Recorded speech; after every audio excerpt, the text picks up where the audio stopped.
How's it, guys? This is Jordan here from Uprint SA. We're doing a training video onto your high-end sports bottles. We're going to be doing two bottles. We're going to do this pink one and this orange one. And this logo has already been branded onto this cylindrical bottle. I do want to, I'm not going to do a test print onto there because it is a much easier surface to brand on. It's the same method you're going to see onto this orange and pink bottle. However, this is a curved surface that cannot be branded on by other technologies unless you maybe do a small pad print, but you're limited to size. I'm going to show you a full color digital transfer onto a curved surface bottle, and you can also do this in high quantities. You can do these. You can do at least 200-300 bottles in a day with one staff member. You want to go higher in quantities, you can just up your staff members and you can get more out. Okay, we applied activator to the surface. You can add a little bit of polyprop to that activator to help with the transfer. Activator is good enough though. We've applied activator to the surface. You can see Hudson's creased the paper bottom and top like in our trophy printing video. And watch the technique nice and carefully. He's moving from the bottom and upwards. And he's targeting, you can see it's a little Superman. Applying pressure and turning the bottle at the bottom at the same time. You don't have to try and battle to go around the bottle. Turn the bottle with your hand so that you can apply pressure directly above. He always checks before he releases. Okay, he needs to go back to the hand there. And he applies pressure. You never release until you're ready. Take a look again. Needs to go up to the shoulder there. Looking good. Keeping the... Alright. It's a good transfer. It's not the true colors yet. And we are now going to spray that with polyprop spray, and we're going to heat that up. Before I do that, we're going to move on to the next bottle. Let's go again. We're going to heat up the bottle just to help with the transfer.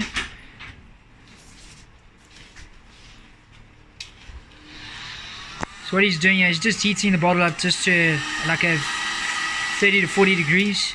It's going to help with the transfer. Applying activator on the surface. As you can see, the chemical on there. Uses his palm to rub it into the surface. To just rub it across the surface evenly. Decreasing the top and the bottom.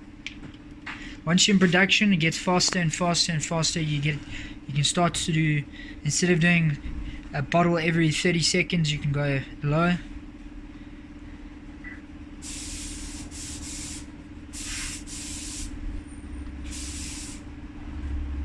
So you're turning the bottle at the bottom there and moving up at the same time. Always allowing him to have pressure directly in the center of the bottle.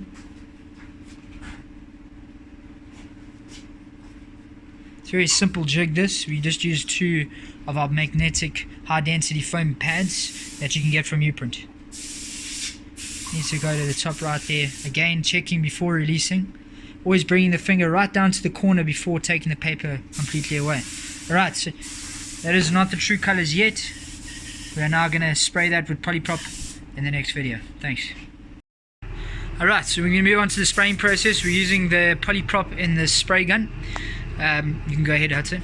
So he sprays off the product and then onto it. Never directly on, straight at the product first. Sprays off, then on, and moves up and down, giving you a nice spray.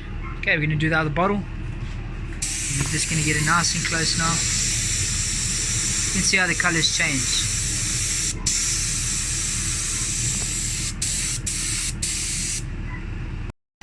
Alright, so here is the end result of after printing and spraying the bottles. We're now going to heat gun that. You can see that's on a nice curved surface. There's another logo on the back, Uprint. That's nice writing, it's black and white. And you can see that you get nice writing on a curved surface bottle. You cannot get that into a clamp press. There's no way you can use any machine to brand onto that unless you're using the Uprint technology. And it would also be hard to pad print that unless you create a jig, and you'll be limited to size and colors. With Uprint, you can brand onto any curb surface in full color, full digital transfer print. Let's go ahead and heat gun that. Okay, you got to be a bit more careful with heat gunning this type of material because it can melt, but it is very strong. Okay. Alright, look at the distance we're using here, going back and forth, moving back and forth. What I suggest you do, you heat up like that, take it away. Okay, let it set for a bit, and you go back, heat up again. Just that same motion. Again, you can repeat that 2 or 3 times just to heat it up properly. Don't hold the heat down in that same area for too long. That's when it starts to hit that melting point and it starts to damage the bottle. So just up and down just like that. You want to get the bottle to temperature nice and hot. What you can do is, what I do is I just feel, so I got powder on my fingers, I just feel around the logo. I feel how hot the plastic is around the logo, and if it is very hot, then you know that that logo's got enough heat for it to then be fused to the surface properly. Polyprop requires heat in order for it to catalyze, in order for it to bond to the chemical and the plastic and the toner together. Alright, thanks guys. That is how you brand onto bottles. If you see any chemical marks around you can just simply take your thinners or any cleaning material and you can clean it off. I would suggest maybe cleaning around your logo if you see any marks before you do the spraying process. Thank you.